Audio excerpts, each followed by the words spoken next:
히브리서는 초대교회 당시 유대인들로서 예수를 믿은 하나님의 자녀들에게, 그러니까 믿지 않는 사람들에게 예수를 믿으라, 그렇게 주신 말씀이 아니고 이미 예수를 믿고 있는 유대인, 그들에게 예수를 어떻게 붙잡아야 하고 또 그 예수를 믿는 일로 인하여 당하는 환난이나 곤고나 역경이나 등등의 일들로부터 어떻게 견뎌내야 하는지를 말씀으로 주시는 하나님의 말씀이 히브리서입니다. 이 히브리서의 수신자들은 당시에 정말 어려운 상황에 있었습니다. 유대인으로서 유대교가 이단자로 정죄하는 예수를 구주로 믿는 사람들에게는 유대 사회로부터 추방은 물론이고 끝없이 이어지는 핍박으로 몸부림을 쳐야만 했습니다. 생업을 박탈당하여서 극도로 가난한 생활, 예수 믿기 이전과 비교할 수 없도록 가난하고 궁핍하고 무시당하고 그런 인생을 살아야만 했습니다.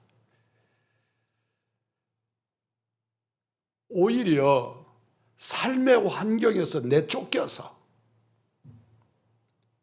많은 경우에 그리스도인들은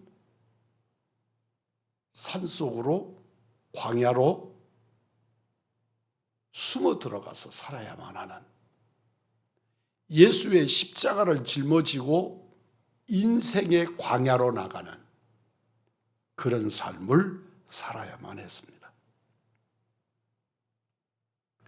그것도 오늘은 고난을 당하지만 이 고난을 얼마 동안 내가 감내를 하면 어느 순간에는 이것들로부터 자유해져서 정말 주님과 함께 주님을 높여서 찬양하고 예배하고 그리고 평안과 안녕을 누릴 수 있다는 어떤 기대치도 없는, 오히려 그 핍박이 극심해져서 예수 믿는 사람들을 잡아다가 죽이고 재판 없이 죽이고 죽여도 문제가 되지 않는 그런 시대로 악하게 흘러가고 있었습니다. 이렇게 되다 보니까 상당수의 초대교회 성도들이 더 이상은 못 견디겠다. 그래서 유대교로 돌아가는 겁니다. 예수 그리스도의 구원의 복음을 받았었지만 이 핍박과 환난의 역경을 감당할 수가 없고, 또 부모들은 나는 감당해 보겠는데 내 목전에서 내 자녀들이 당하는 그 고통을 그냥 두고 볼 수 없어서 유대교로 되돌아가는 배교의 길을 걷고 있었고 그것을 나무랄 수가 없는 그런 상황에 이들이 빠져 있었습니다. 살기 위해서 예수를 부인하며 백기를 들고 예수를 모르던 옛길로 그 옛날의 유대교의 율법의 세계로 되돌아가고 있는 상황이었습니다. 그들에게 히브리서는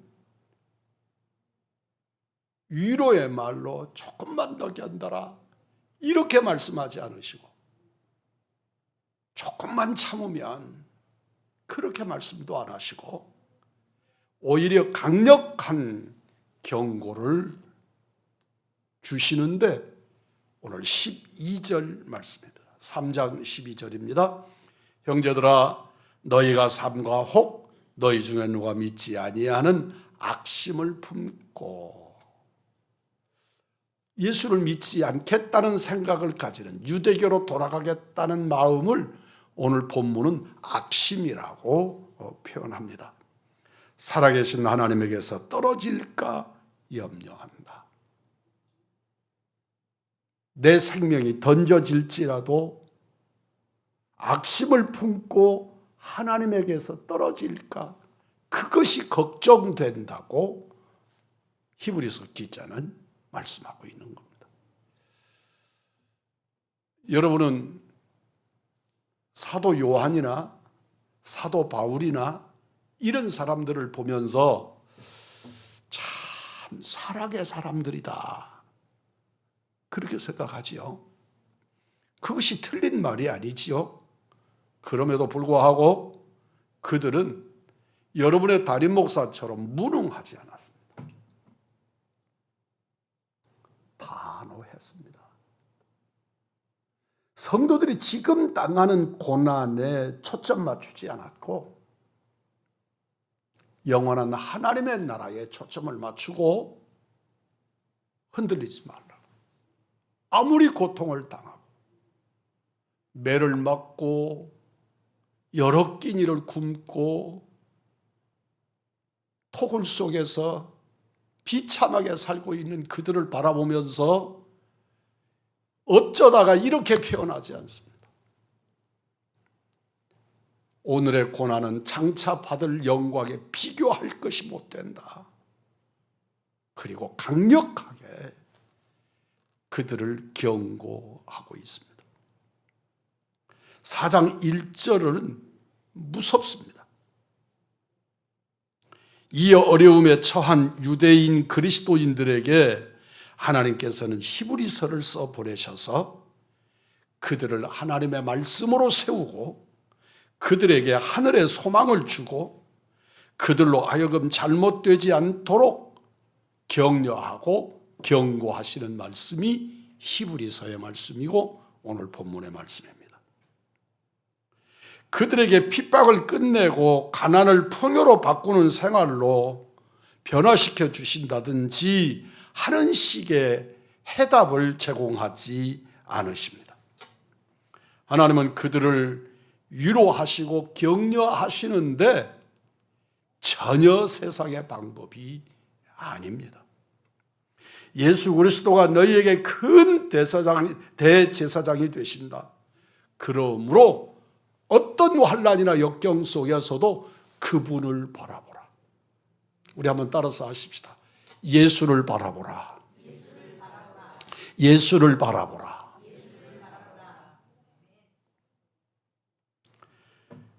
예수님, 대제사장이신 예수님을 바라보면 환난 속에서 역경 속에서 그 비참함 속에서 실제로 내가 찾아야 될 해답과 모든 은혜를 발견하게 된다는 것입니다. 그 말씀이 바로 오늘 본문의 말씀입니다. 예수 그리스도는 큰 대제사장이시다 말씀합니다.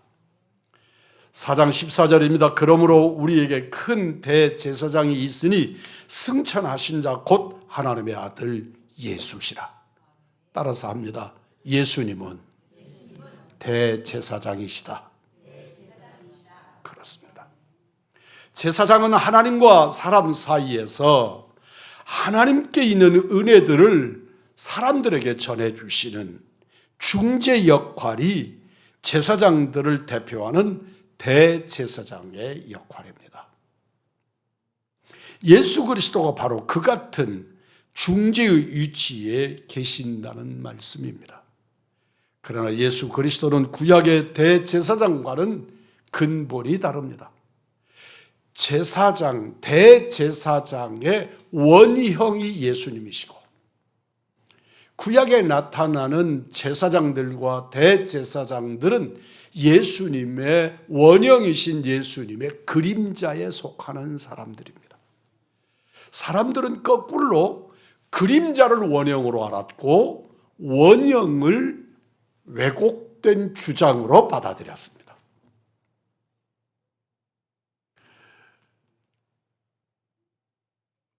예수님은 참 하나님이시고 참 사람이십니다. 성경 전체를 어우르는 아주 중요한 교훈입니다. 오늘 자꾸 따라서 하라고 해서 불편해하지 마시고 머릿속에 한번 담아 보십시다. 예수님은 참 하나님이시고 참 사람이신데 둘이 충돌하지 않으시고 온전하신 하나님이시다. 아멘. 우리 예수님은 하나님이시고 사람이십니다. 그래서 인본주의 학자들 중에 인본주의 주장하는 사람들 중에 예수님은 하나님이 아니고 인간이다 그렇게 주장하는 사람도 있고 어떤 사람은 예수님은 이 땅에 오실 때는 사람이었는데 그가 훗날에 공생애를 시작하기 전에 하나님께로부터 계시를 받아서 신성을 입었다 그렇게 말하는 사람들이 있습니다. 그러나 우리 예수님은 하나님이 사람 되어 이 땅에 오신 분이 예수님이신 줄 믿습니다. 오시기 전에 하나님이셨고 오셔서도 하나님이셨고 이 땅에 오셔서 온전한 사람이셨기 때문에 그분이 지신 십자가는 내가 지는 고통과 괴로움과 동일한 것이었단 말입니다.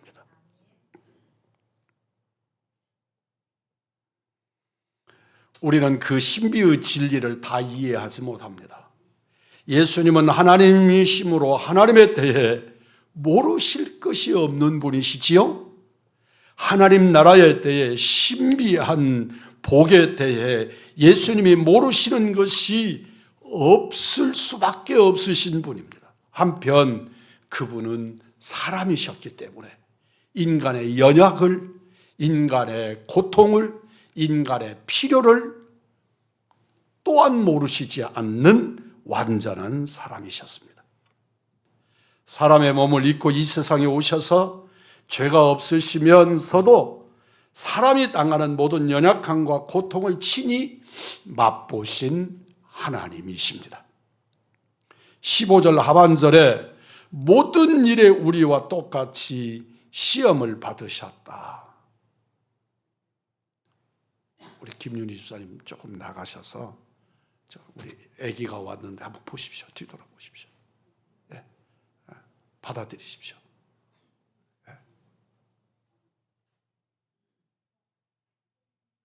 네. 자,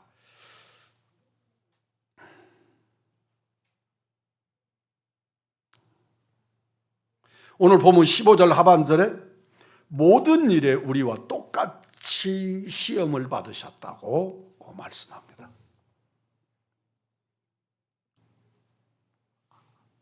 하나님의 신성을 가지신 분이니까 뭔가는 조금 면제당하고 무엇인가는 좀 수월하게 가시고 그러지 아니하고 똑같이 인간과 똑같은 시험을 당하셨다고 말씀합니다. 직접 사람이 되셨고 참 사람이시기에 사람을 너무나 분명히 아시는 분입니다. 인간의 연약도 아시고 인간의 필요도 아시고 하나님께서 사람들에게 당장 내려주셔야 할 은혜가 무엇인지도 아시는 우리 주님이십니다. 예수님이 사람을 잘 몰라서 우리를 실망시킬 가능성은 전혀 없습니다. 예수님은 하나님도 완전히 아십니다.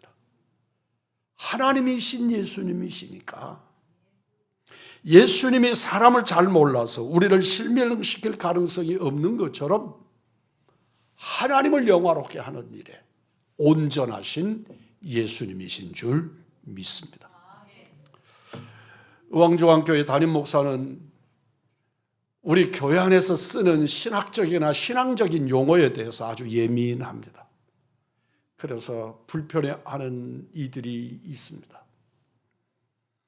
저는 우리 교회 안에, 우리 의왕중앙교회 안에는 그런 걸 한 번도 해본 적이 없지만 누구를 위하여 기도하는 일을 중보한다, 그렇게 말하는 이들이 있습니다. 이 땅에 진정한 의미의 중보자는 예수님 한 분뿐인 것을 믿으면 아멘하십시오. 내가 사람을 위하여 기도할 수 있습니다. 그것은 중보라고 말하지 아니하고 성경은, 그리고 우리 한국 기독교는 정확한 언어를 줍니다. 도고라. 다른 사람을 위하여 기도하는 것, 또는 국가, 또는 나라, 또는 그 어떤 사람, 어떤 공동체 위하여 기도하는 것, 그것은 도고라 하고, 우리 주님이 나를 위하여, 주님이 나의 연약을 아버지 앞에, 그 일이 중보인 줄 믿습니다. 나의 진정한 중보자는 예수님 한 분밖에 없으십니다. 예수님은 우리의 완전한 중보자시요 진정한 대제사장이십니다.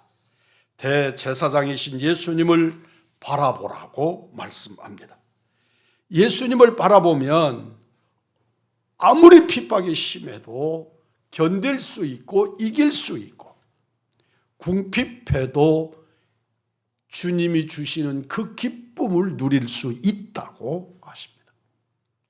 이것은 실패할 때, 실망할 때, 연약해서 몸부림칠 때, 고독 속에서 헤맬 때 위로받고 평화를 유지하고 구원 얻을 수 있는 길은 오직 완전한 대제사장이신 예수 그리스도를 보고 믿고 아는 가운데만 누릴 수 있다는 것입니다. 우리는 사람에게서 위로받을 수 있습니다. 사람이 위로일 수 있습니다. 지난 수요일 날 우리 부목사님이 말씀을, 금요일 날 증거하면서 그냥 같이 있어줘라, 함께 하자, 있어줘라, 그렇게 위로받을 수 있습니다.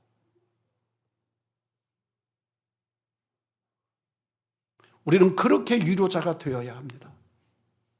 뿐만 아니라 나의 진정한 위로는 예수 그리스도, 그분이 나의 위로자라시라는 것을 흔들림 없이 믿어지기를 주의 이름으로 축복합니다. 우리는 예수님이 대제사장이심을 철저하게 믿어야 합니다. 14절에서 이렇게 명령하십니다. 우리가 믿는 도리를 굳게 잡을지어다. 말씀을 믿음으로 붙잡되 굳게 붙잡으라. 우리 주님께 굳게 붙잡힌 바 된 여러분이기를 주의 이름으로 축복합니다. 예수님이 우리의 완전한 대제사장이시라는 진리를 믿으라고 하십니다. 이 굳게 잡으라고 하는 말은 헬라어로 크라테오라고 합니다. 이 크라테오는 무엇인가 내 것인데 그것을 누군가가 뺏어가려고 그럴 때 안 뺏기려고 부여잡고 버티는 것, 그런 모습을 크라테오라고 설명합니다. 우리 주님이 진리를 붙잡으라고 하시는 말씀이 그냥 아니면 말고가 아니라 놓치면 죽음이라고, 그리고 절대 놓칠 수 없어서 붙잡는 것, 그것을 오늘 성경은 굳게 잡으라고 말씀합니다. 완전한 대제사장이신 예수 그리스도를 꽉 붙들고 놓지 않는 방법은 오늘 성경은 확실하게 믿음이라고 말씀하십니다.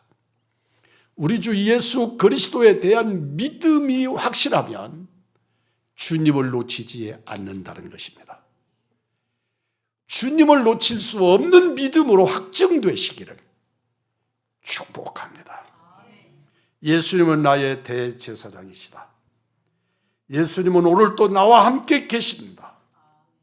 예수님이 나의 대제사장 되심을 계속해서 확인하고 믿고 고백하여 확 붙들면 그분이 나의 모든 것을 지배하시고 그분이 나를 붙드시고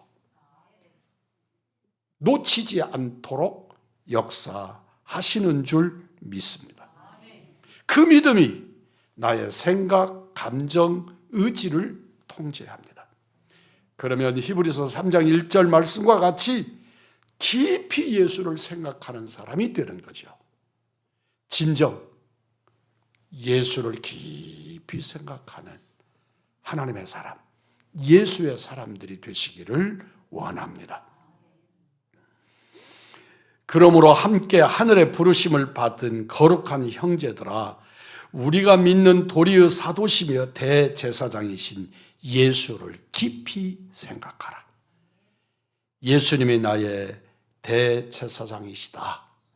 이 사실을 믿고 고백하면 그 믿음이 나의 모든 사상과 감정을 지배하고 장악해서 놀라운 위로와 평안이 나를 사로잡되, 사도 바울이 순교의 현장에서 주님을 부정할 수 없었던 것처럼, 베드로가 거꾸로 십자가에 못 박히기를 자원했던 것처럼 진실로 하나님 앞에서 주님에게서 떨어지지 못하는, 주님께 붙들림된, 주님을 붙드는 우리들이 될 줄 믿습니다. 4장 15절입니다. 우리에게 있는 대제사장은 우리의 연약함을 동정하지 못하실 이가 아니다. 쉬운 말로 바꾸면 우리 대제사장은 우리의 연약함을 동정하지 못하실 분이 아니시다. 나의 연약을 다 아신다는 말씀이고, 내 연약의 그 한계가 어딘지도 정확하게 아신다는 말씀입니다. 우리들은 마음은 온유로도 육신이 약합니다. 더욱이 주님 앞에서 우리의 모습은 연약 그 자체입니다. 진흙덩어리에 불과하기 때문입니다. 더욱이 주님 앞에서 우리의 모습은 연약 그 자체입니다. 얼마나 연약한지 예수님이 우리를 보실 때 불쌍해서 우리의 연약함을 동정하신다고 말씀하십니다. 예수님이 우리의 연약함을 동정하시는 것은 사람의 몸을 입으시고 이 세상에 오셔서 우리가 겪는 모든 연약함과 고통을 실제로 그분은 경험하셨기 때문입니다. 그분은 그 연약함 속에 시달리고 그 연약함의 결론은 십자가의 죽음으로 종결해야만 하는, 이걸 경험하신 우리 주님이 나의 연약을 아시고 동정하시는데 전혀 부족함이 없으시다고 말씀합니다. 예수님은 슬픔을 가슴에 안고 눈물로 괴로워하셨습니다. 예수님은 십자가의 죽음의 공포로 밤새 씨름해야만 했습니다. 예수님은 인간이 경험할 수 있는 모든 연약함을 다 경험하시면서 그 연약함으로 인한 고통도 몸소 체험하시고 몸부림치셨습니다. 2장 18절입니다. 그가 시험을 받아 고난을 당하셨은즉 시험 받는 자들을 능히 도울 수 있느니라. 아멘. 우리 주님은 나를 도우실 수 있는 주님이신 줄 믿습니다. 우리 가운데 나를 알아주는 사람은 아무도 없어. 스스로 외로워하지 않기를 바랍니다. 여러분을 가장 잘 알아주시는 분, 근원부터 아시고 이해하시는 분, 동정하시는데 부족해서 못하시는 분이 아니신 완벽하신 분, 예수 그리스도가 계십니다.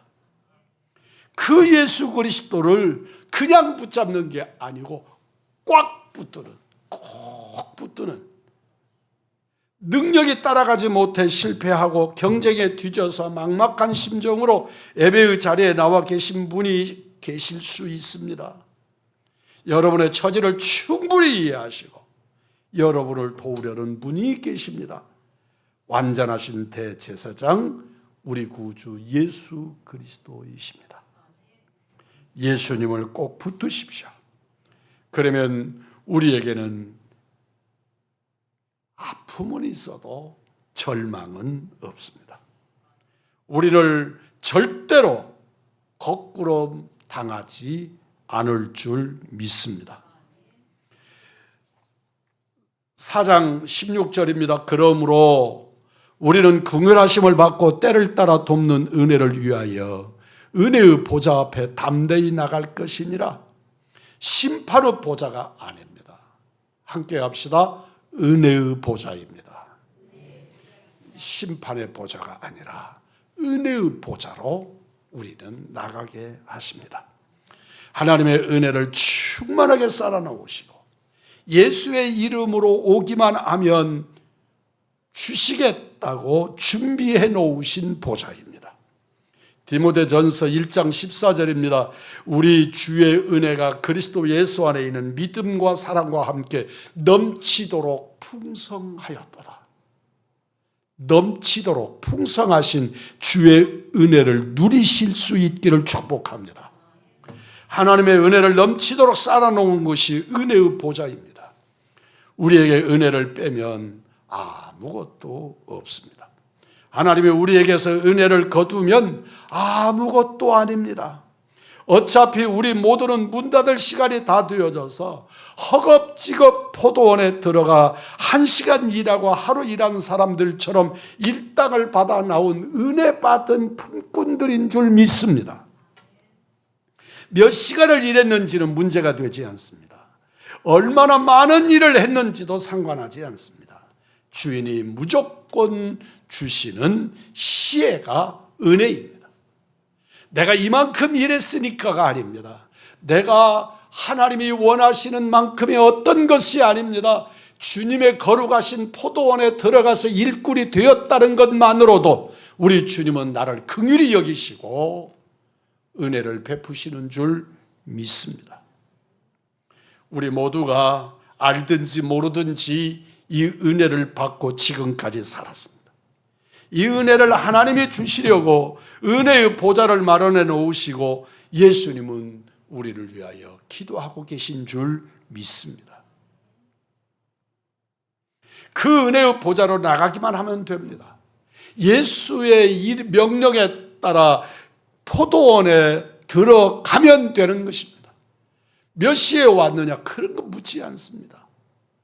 오히려 하루 종일 일한 사람들은 불평할 수 있어도 우리 예수님은 전혀 개의치 않으시고 하루 몽땅 일한 사람과 동일하게 한 달 한 데나리온씩을 일당으로 주시는 줄 믿습니다.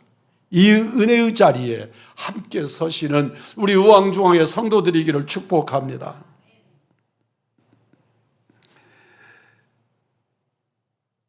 하나님의 은혜의 보좌로 나가십시오. 끊임없이 예수 그리스도를 바라보고 주의 이름을 부르는 것입니다. 두세 사람이 예수의 이름으로 모이는 그곳에 은혜의 보좌가 있습니다. 말씀을 묵상하고 기도하십시오. 새벽 무릎을 꿇으십시오. 예수님을 사랑하는 마음으로 예배하기 위해서 모인 거룩한 성도들의 자리에 이 예배의 시간에 주의 은혜의 보좌가 함께하고 있는 줄 믿습니다. 하나님은 영이십니다. 은혜의 보좌도 영입니다. 우리의 눈으로 볼 수 없습니다. 그러나 주 예수 그리스도의 이름을 부르며 완전한 대제사장이신 예수 그리스도를 향해 마음을 여는 그곳에는 하나님이 준비하신 풍성한 은혜의 보좌가 있습니다. 그 은혜의 보좌로 우리는 나가야만 합니다. 우리는 그 자리에 서 있는 우리들인 줄 믿습니다. 나는 주님의 보좌에 주님의 품에 안겨 있는 예수의 자녀들인 줄 믿습니다. 은혜의 보좌로 나갈 때 예수의 이름으로 당당하라고 말씀합니다. 나 같은 죄인이, 제가 전도사 시절에 9시부터 시작을 해서 새벽 4시까지 철학 기도를 이끌었습니다. 그렇게 열심히 가르쳤습니다. 그런데 우리 권사님 중에 저를 정말 아프게 했던 권사님이 있었습니다. 아멘, 아멘, 아멘. 그러다가도 권사님, 확실하게 대답합시다. 하나님 나라에 대한 구원의 확신이 있습니까? 그렇게 찬송도 뜨겁게 하고 그러다가도 구원의 확신을 물으면, 아이고 전사님, 나 같은 것이 무슨 천국이요. 왜 가슴 터져 죽겠어. 권사님 다시 시작합니다. 그리고 또 시작하고, 그리고 하나님 나라 확실하게 소유하시죠. 전도사님 그만해요. 나 같은 것이 어떻게. 나 그 권사님 때문에 밤을 새우미는 거예요. 나중에 가서 정말 전도사가 불쌍해서 예, 나 가요. 천국 가요.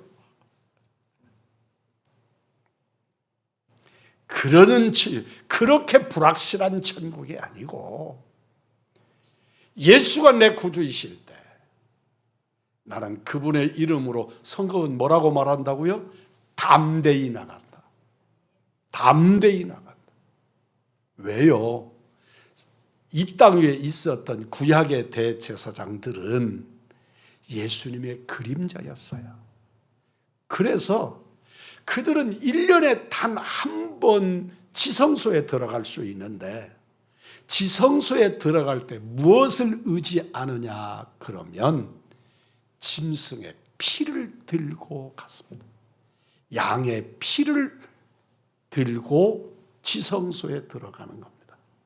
그래서 그 짐승의 피, 양의 피를 시은좌에 바르고 그곳에 뿌리면서, 저 짐승이 내 대신 죽었으니 내가 주님 앞에 섰나이다. 그리고 들어갔습니다. 그런데 오늘 우리 예수님은 당신의 피로, 당신이 십자가에 죽으셔서 지성소와 성소를 가리는 휘장을 찢으시고 우리를 지성소로 초청하시고 우리를 주님 앞에 세워주신 줄 믿습니다. 내 힘으로는 지금도 불가능합니다. 내 이름으로는 전혀 불가능합니다. 그러나 예수의 이름으로, 예수의 피로 하나님 아버지 앞에 나갈 때 나 때문이 아니라 예수님 때문에 당당하라, 담대하라. 누가 그렇게 말씀하세요? 예수님이 그렇게 말씀하십니다. 진실로 큰 대제사장이신 예수님, 그분이 나의 중보자 되시고 그분이 나의 구세주가 되셔서 그분의 이름으로 아버지 하나님 앞에 나가는 진실한 하나님의 백성들, 구원의 백성, 우리 의왕중앙의 성도들인 줄 믿습니다. 그럴 수 있는 권세를 누구 때문에 받았느냐? 큰 대제사장이신 예수님, 대제사장의 원형이신 예수님으로 말미암은 줄 믿습니다. 성탄절은 그분이 오신 날입니다. 우리는 그 날에 구원의 은총을 찬양할 수 있는 은혜의 사람들, 대제사장이신 진정한 본질이신 예수님을 환영하고 영접하고 기다리는 대강절의 그리스도인들이시기를 우리 구주 예수 그리스도의 이름으로 축복합니다.